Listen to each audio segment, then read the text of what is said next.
So your search brought up the perfect source for you, but when you look to see its availability, you see that it may not be available at San Jose State.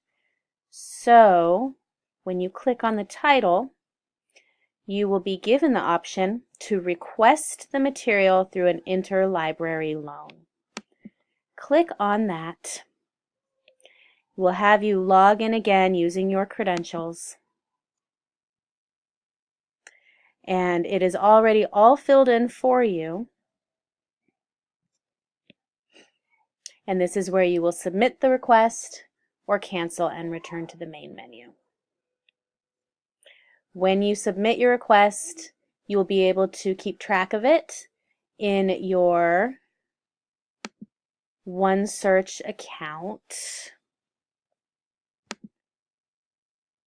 which is right through this way. And you'll be alerted when the materials arrive in your request portal.